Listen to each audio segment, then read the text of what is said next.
Thank you for joining me today. My name is Levi Buchanan, and in this session, I want to talk about freemium and free-to-play and how publishers like Chillingo can be an enormous asset in helping developers make this new reality of free work to their advantage. But first, if you're not familiar with Chillingo, let me just quickly give you the top lines. We're a division of Electronic Arts, part of EA Mobile.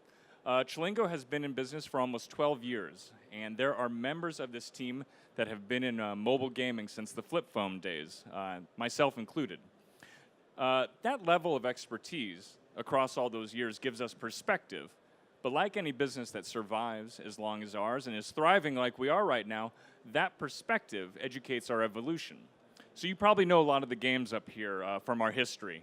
Angry Birds, Cut the Rope, Contre Jour. Now, the majority of these games up here are paid downloads, premium games, but they're not the driving force in app stores anymore.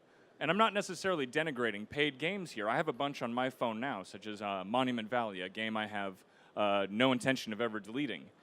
Because some games absolutely have to be paid downloads. To do so otherwise would spoil the integrity of the game.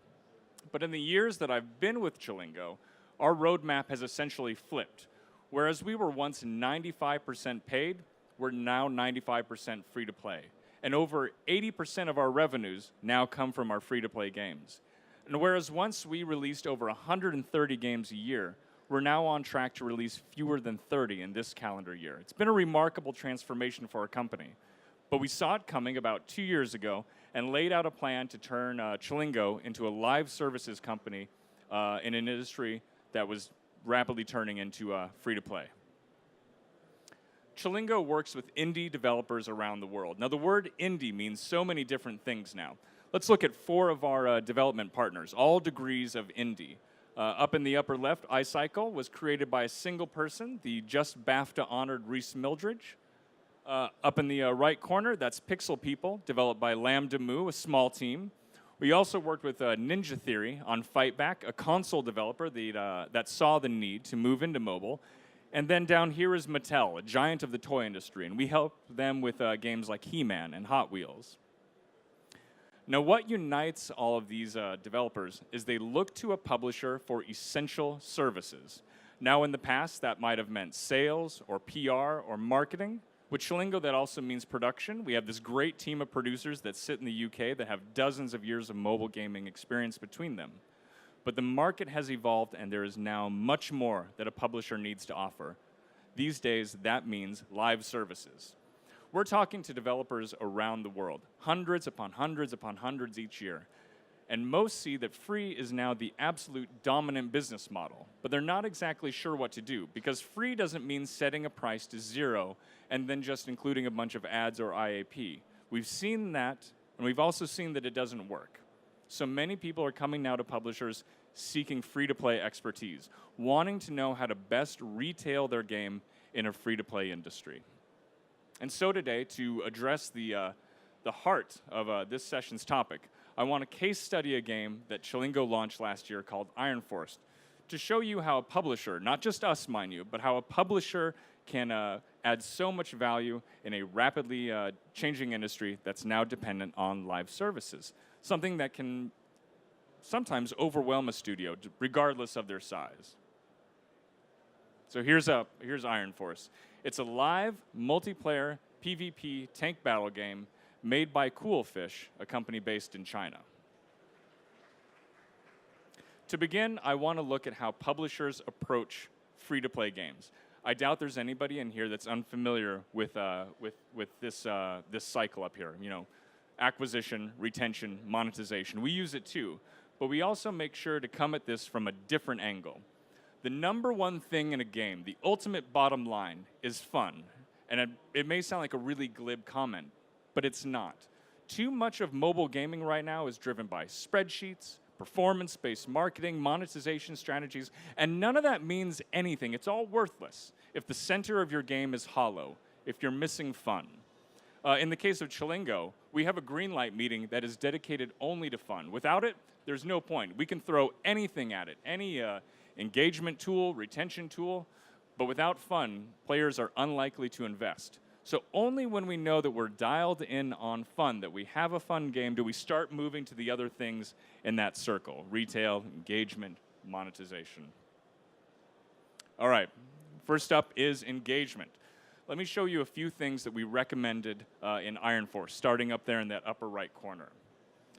That is the timer. In the beginning, the game didn't have one. It just took too long to play. Players sometimes found a round would drag, or they would sometimes lose their connection, and it would get frustrating. So what we did is we reduced the timer significantly so players could, in a normal gaming session, play through about 2 game loops, meaning play 2 matches and have time to visit the store. That's a critical a game loop sequence to remember. We also added parachute drops. In initial tests, we would see that players would sometimes break from cover and race out and pick up power-ups that appeared in the arena. But too many players were staying in cover for too long and just holding out. Matches would get quiet. So we added parachutes to item, not just to add drama, but also to telegraph to players where the power-ups were going to appear. Now what this did is it altered the dynamic of the game. It added action, added drama to the narrative. Players would race out then for parachutes and find themselves involved in skirmishes, and sometimes those skirmishes would result in wrecked tanks. And that encouraged players then to spend in order to respawn. The third thing on there is an avatar. This is something that I think you're going to want in a lot of free games. You need a face to guide players through the game. You can't just rely on text boxes. And so what we did in the case of Iron Force is we added Etta. And she tells players what's happening in the game, giving them a face that they can then relate to. She becomes a voice of authority as well as encouragement throughout the game. And she's also a good communication channel for letting players know what we have in store for the lifetime of the game. Next up, I want to talk a little bit about retention. Social features are now absolutely required. In Iron Force, we integrated Facebook right on the top layer when you launch the game. Integrating that gives you an instant-on marketing channel outside of the game. We also added tournaments and legions. Players just want to play together these days. So we made that easy to access. It's easy for players to join legions and review legion performance. We also introduced a real hierarchy to the legions, added a chain of command in each legion. So every legion has a commander, and that commander has the power to install a vice commander, an advisor, and so much more. What this does is it adds almost an aspirational part to the social element in Iron Force. So not only do you aspire to have a great tank, but you also aspire to be a respected member of the community and have the rank to prove it. Whoop, there we go. And in case you don't, in case you suspect whether or not legions and clans and things like that mean something to players, this is one of our players. And he has created a window decal in the back of his car that calls out his legion. So make sure that when you're adding these social features to your free-to-play game, add some form of aspiration. It becomes a positive social loop rather than just triggering guilt in order to encourage spending. Next up, let's talk a little bit about retail, because you cannot just encourage players to invest by throwing up a store and hoping that they figure out something that they want to spend on. You need to give them worthwhile things to invest in. Iron Force has a very compelling upgrade system. At first, it was just a numbers game. But we discovered, very, very quickly that just bumping numbers around a screen really didn't inspire anybody to spend on upgrading. So we visualized those upgrades. Changing equipment and gear in the menu makes it change on the tank in real time. We also found that giving equipment and gear names creates an extra layer of narrative, encourages a social, emotional connection with the things that players see in the store. It makes them want to spend on it. Next up, I want to talk about icons. Now, a few months out from launch, you should expect a publisher to start looking at the icon. We're obsessive about this, our graphics team. And I need to call out Lucy and Travis here. They do amazing work for us. It's not unusual for us to go through about 200 or so iterations of an icon, and speaking with other publishers, it sounds like that's about an industry standard now. In the case of Iron Force, what we did is we looked at a few different options. So we tried a battle button, something that looks like you would press to start a match. We toyed with something realistic that focused on a tank, and then we also wanted to make sure players knew this was a multiplayer game, so we created a PvP version of the icon. Ultimately, we decided to focus on the stars of the game, the tanks, making sure to communicate that this is very much an action game. And that's really, really key to do with an icon, is to drill down on the core, most important thing about your game and communicate that right there. So you can see this in the tweaking section right there, what we were going for. And this is the final icon for Iron Force. We arrived at this after some very vigorous A/B testing. We went with something action-packed, something 3D, and also with a style that we knew we could carry across to other marketing assets, such as ads and banners. Your publisher needs to help you create a cohesive, unified, creative vision, not just for the game, but something that can stretch across all bits of marketing and publicity. Now it's time for the next big step in a free-to-play game, the soft launch. Any game with a complex economy should expect a soft launch. Any publisher that bypasses a soft launch these days is just not being serious. Because you can plan all you want, but the ultimate arbiter of what works in your game and what doesn't is the player. You need that feedback from your player before going global. Otherwise, you risk truly not understanding your game. This is the soft launch for Iron Force in Russia. It's a short period because the metrics look pretty good out of the gate. On this graph here, you can see DARPU from June 20th, the beginning of the soft launch, to July 20th. In the first week of the soft launch, we decided we wanted to really drill down on the grind economy. Players were genuinely earning currency through gameplay, leading to some pretty inflated wallets. They were starting to really rapidly upgrade tanks without needing to play for very long. So what we did is we cut the amount of cash rewarded at the end of a game. We also reduced the amount of cash in our cash drops, but we did not lower the frequency because we wanted to make sure that we encouraged those skirmishes out in the field. And what actions like this do is they encourage longer sessions to earn more cash, and then that adds value to the currency. In week 2, we decided we want to, I seem to have, apologies, I went a little too far there. In week 2, we adjusted the premium economy. We saw that a lot of non-spending players were collecting a lot of diamonds, and those are the premium currency in Iron Force. So we dropped the number of diamond pickups out in the field, but to encourage spending of the premium currency, we did a few things. The first was to increase the gaps between leveling up. We also adjusted the fuel costs for running your tank, and we bumped up some of the lower level tank and equipment prices. And what this does is it really helps acquaint your player with how to spend the premium currency in your game, and it convinces them of the true value of it. All right, now that's week 3. Week 3 in a soft launch is when we decided to really look at sales and promotions. We knew that sales and promotions would be a huge driver, so we wanted to be absolutely prepared in the first phase of a full rollout. In a soft launch, what you want to do is you want to try many, many different sales and promotions and see what impact they have on KPIs. In the case of Iron Force, we decided to offer 50% off of patterns and decals. Those promotions led to a boost in sales, as well as diamond spends on the days of a promotion. But what we found is that when the promo period ended, unit sales declined. However, the flip side of that, though, is that the number of diamonds, the premium currency, ended up increasing. So we found that while a sale may bring down the overall retail spend on cheap patterns and decals, your lower level items, we experienced increased sales on tanks and our higher value items, and this directly affects DARPU. So, after our soft launch period, it was time for us to go global in July. Now here we are at launch of a game, massive blowout.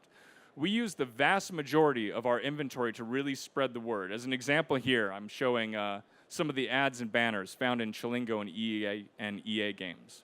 Cross-promotion is something you should expect from every single publisher out there. We used a host of concepts. We tested multiples in the field via limited deployment. That way we could see a broad range of creatives in the field and see which had the best click-through, and more importantly, which had the best conversion rates. And so up front, at the beginning of the global launch, we delivered over 65 million impressions.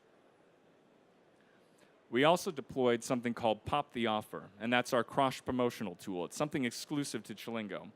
In non-action moments, such as a pause screen, or the title screen, or a menu, a bubble will drift into view, something that players can interact with. Through Pop the Offer, we delivered over 600 million total impressions, and that led to a 3.6% click-through rate and a 1.2% conversion. Those are excellent numbers.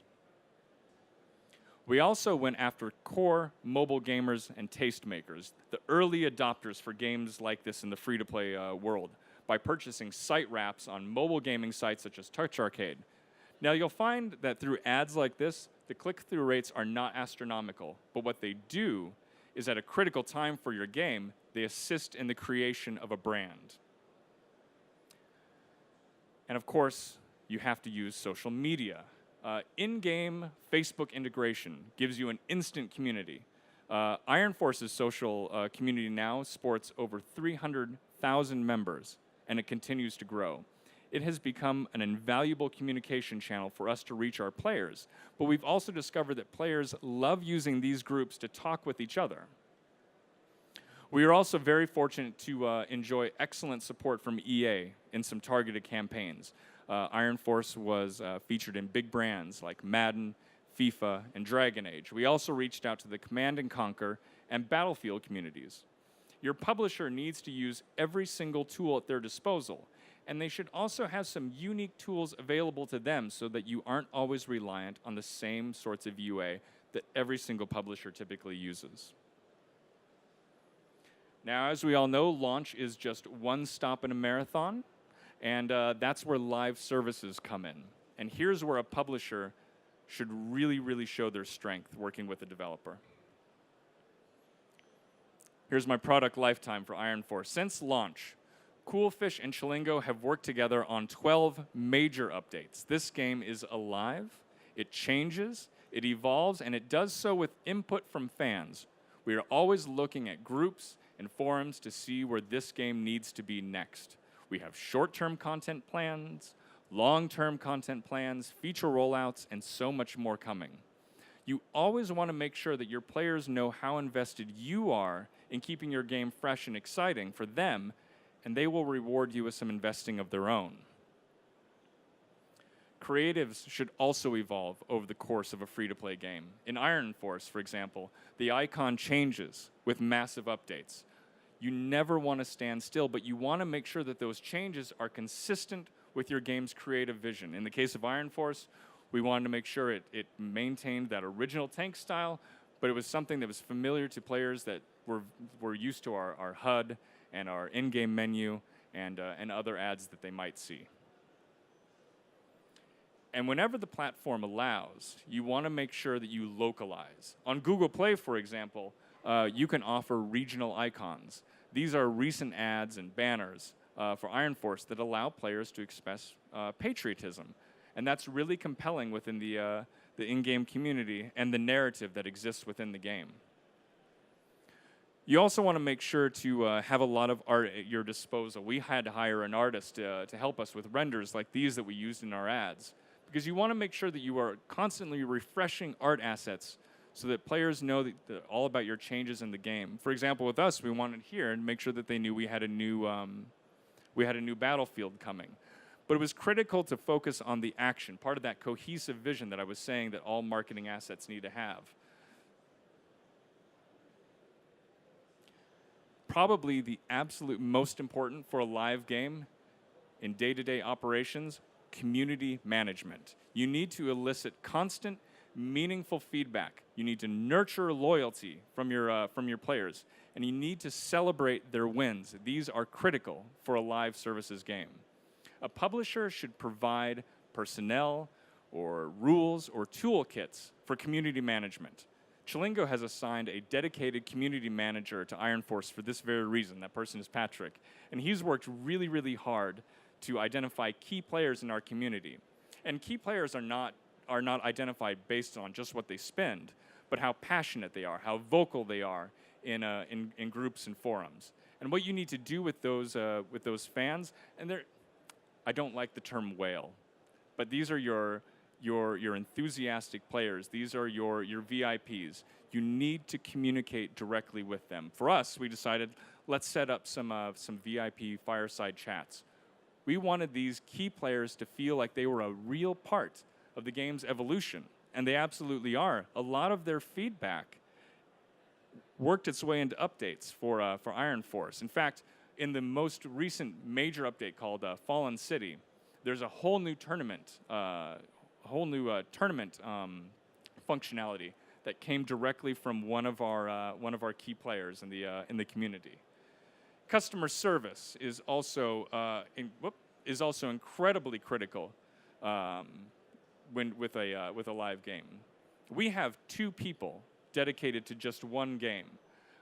Communities expect and deserve good service and clear communication. This is vital not just when something goes wrong, but probably even more importantly when things are going right. There is never a moment in which a developer and a publisher can stop listening. Because without your players, you are absolutely nowhere. You need to read every single review in the app stores. We have over 25,000 reviews right now of Iron Force, including, thankfully, over 18,000 5-star reviews. So there's lots of good in there, but I'll be perfectly honest with you. There's some bad, and there's also some very, very ugly stuff in there, too. You need to onboard all of it. You can't discount anything. And you need to use that to shape your game. Because when you engage your audience like this, they will reward you. Here's Iron Force again. The revenue line is moving in the right direction constantly. And despite the game launching in July, this summer we had our biggest grossing day outside of Christmas Day by making sure that we had a nice series of updates. So I understand this was kind of quick, but I wanted to leave some time for questions at the end. But I guess I just wanted to kind of do a quick run through of what running a live service looks like in a free-to-play marketplace, just how many moving parts in there are. So a good publisher has to have the experience and resource to do all of this with you, to maximize potential, to refine, to help make the necessary adjustments, and keep your game growing from soft launch to launch and well beyond. So thank you very much.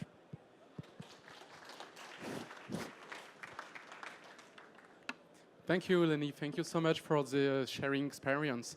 So what I understand is you have first to make a fun game. This is the more important.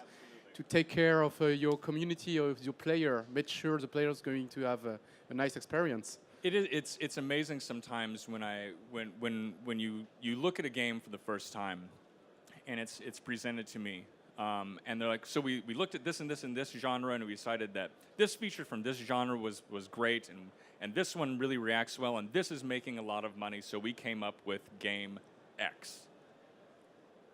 This game is not any fun. So even though you've done all this research into what makes money, what mechanics people are liking, if it's just not fun, you're dead in the water. It just doesn't matter how much you spend. And if you look at the last year in the App Store, okay, and I'm speaking right now of just iOS, okay, you will see how many games got these big pushes in the beginning. They thought they were going to be the next big thing, and it just hits a wall, and it just falls down because players speak to each other. Players are smart, and they will discover very, very quickly when they're being used, when they're being manipulated, when they are being asked to spend on a game that is not investing back in them, when a game is just not fun. Okay, it's perfect. That means the customer, the player is in the middle of everything. Have a fun game is not enough. You have to take intentions, what they care, what they want. It's for that you have to planify not only the base production of the game, but also the updates, and to have a lot of communications via the community management to be sure.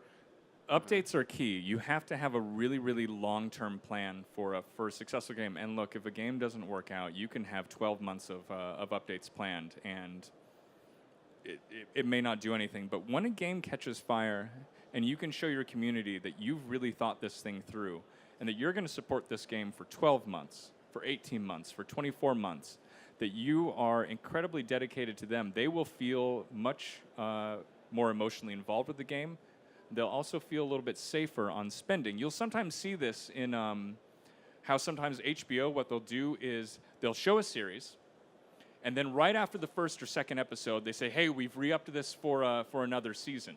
And what that does is it allows the audience to say, you know what, I feel comfortable enough to watch the remainder of season 1. I'm not going to get cut off at the knees here.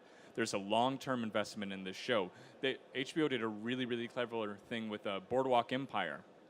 They did that when they ran the first episode for the first season, and the next morning they're like, oh, we just ordered season number 2. So people felt safe in emotionally investing in all of those characters over that arc of the first season because they knew that they were gonna keep with them.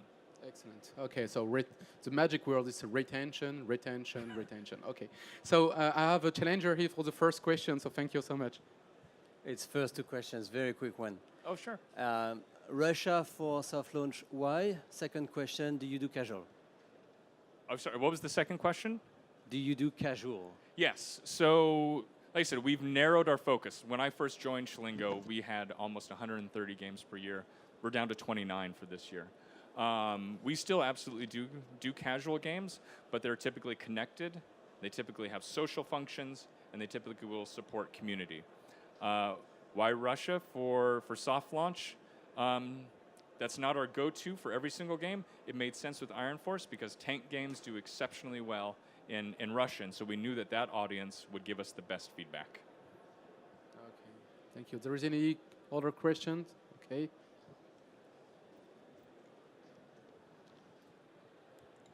How many users do you think is enough for the soft launch, or how many did you have during the soft launch? I wish I could. I wish I could give that specific number, but unfortunately, I can't. However, Hundreds, thousands, tens of thousands.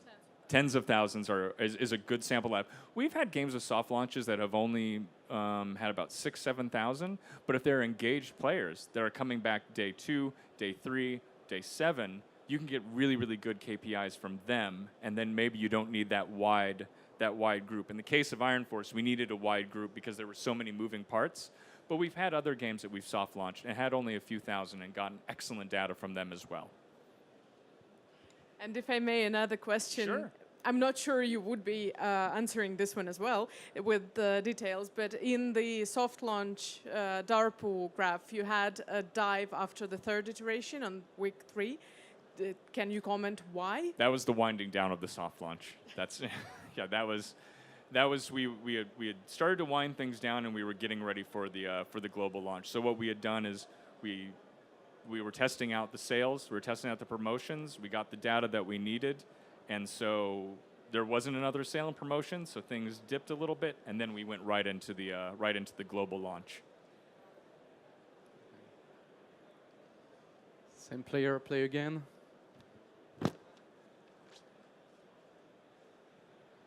What's the correct retention numbers, day 1, 7, and 30 you need at minimum?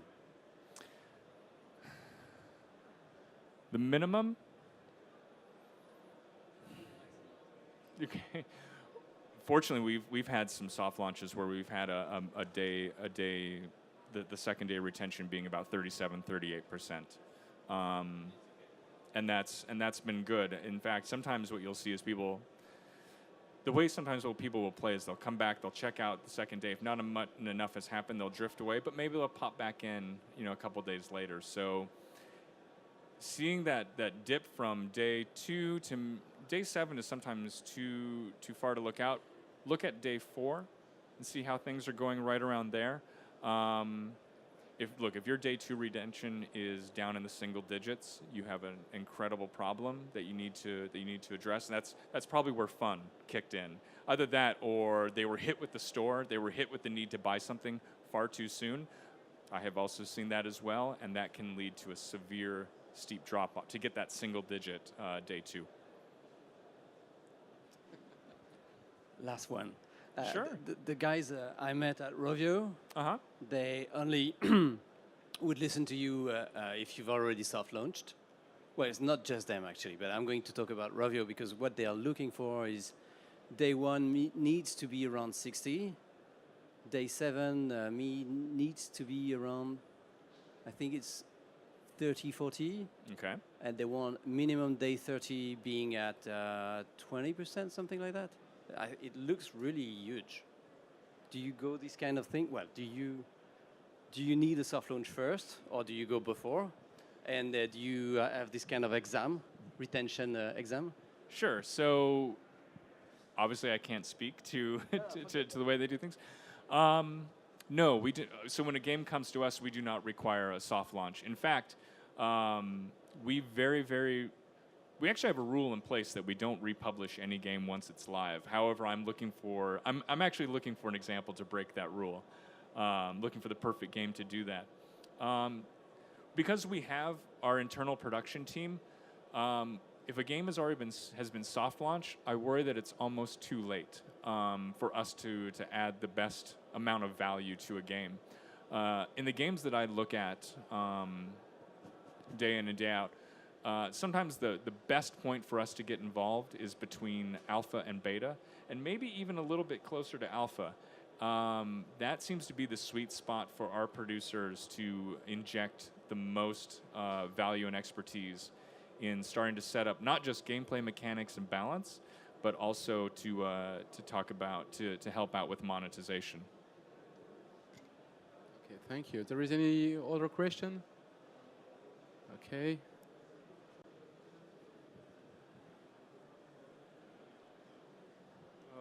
My first question is how many titles your company publish per month, and second question is what's the steps that must made by developers to contact you and to start to negotiate with your company? Sure. So about 30 games a year. And that's not a hard number. It's just that this year it turned out to be about 27. 29. We'll see what it looks like for next year. There are many, many ways to get in touch with us, whether through our website at chillingo.com. I've had people contact me through Facebook and Twitter. But that's also the primary reason I come to shows like Game Connection, is to just meet as many developers as possible to look at games. I will absolutely look at any game submitted to me. It's my absolute favorite part of this job, to be able to sit there and play games and engage and provide feedback. It's my pleasure. To look at games, so let's say a game comes in. There's typically one of three answers from me. One is, and the great part is, love it, here's a publishing proposal. The second, it would be maybe not for us, but I'll always give a reason, here's why. And then the third would be, I like what's happening here, but perhaps not yet, and I'd love to see a later build. And I would say that I've had several games that have performed very, very well, where it's been the third option, where I've been like, this is good, I see what's happening here, but let's look at a little bit of this maybe is too early, let's look at a little bit of a later build, and something will come back, and it'll have a much more defined direction for us to work together. Me again. Since we're also a publisher, I was just very interested in several topics where I could find similarities or differences. And you mentioned that you have 1 or 2 community managers for the game. Do they work in English, or do you have 1, 2 per language? Because what we've discovered for us is when we work with a developer and we go to multiple markets, then we build community management in every single language, and it grows into a huge team. So I'm just curious how you manage to do everything with just 1, 2 people. Sure. So we do some translation when we do customer service. But Patrick, for example, with community management, he's in England, and our community management team is also in England. And yes, we do a lot of it in English. However, what you've discussed is something that's been discussed internally quite a bit recently, about localizing more and more of our community services. I have to ask, so which publisher are you with? Area Games. Oh, good stuff. Well, I'm speaking tomorrow. You can come, talk I will. about. What time? Oh, 10 a.m. So I'm not even sure I'll wake up for that, but I will be here. okay. Yeah. Thank you. I noticed your global launch, so I noticed there's a Chinese version. So do you work with some local Chinese publishers for that launch, or what is the revenue contribution for the Chinese version? Sure. So in the specific case of Iron Force, we have worked closely with, because we're owned by Electronic Arts, and so is PopCap. PopCap has its offices in Shanghai, and we work closely with them on localization, on culturalization, and getting the launch and servicing right in that region. We have had many discussions with partners in China specifically. So yeah, I mean it's like we've done things on our own, and then in addition we've also worked with local partners or discussed with local partners. What is the contribute from the Chinese version? I'm sorry? What is the percentage of revenue contribute for the Chinese version among all the revenue?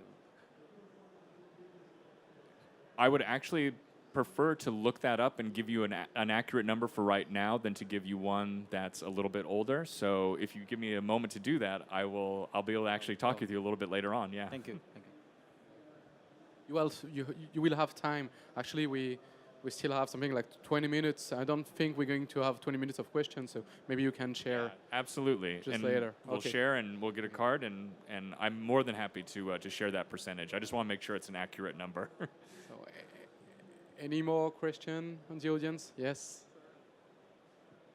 Not sure if you're going to answer. Do you share what kind of deal terms you work on with the developers? Sure, absolutely. I'll talk about that. So we don't have like a one-size-fits-all deal because every single game is different. Every single every single developer is different. So yeah, so it's not like I have one set percentage deal. Typically, we do work on a revenue share basis, but like I said, that's different for every single game. When a game comes in for evaluation, when I look at it, when the Greenlight team looks at it, that's when we determine exactly how the deal will be structured. But yeah, it's not just one size fits all. Any more questions? Okay. Sometimes. Okay, so maybe the last one is for me. Can you just tell us the process? Because you have so many indie studios over the world who wants to be with you on this big adventure, and you can't maybe be sure of the success of all these propositions. So what is the process inside Chillingo to say, okay, I think there is a potential on this game, and let's go. There is any meetings inside? There is any process? Can you tell us a little bit more about that? Yeah, so when a game comes into us and we look at it for evaluation, either myself or Matt Dixon, my counterpart, who's in Sweden, we'll look at it and we'll discuss it between each other, and then if we decide that there's something to it, we'll advance it to something called, well, not something, I mean, everyone has a green light process.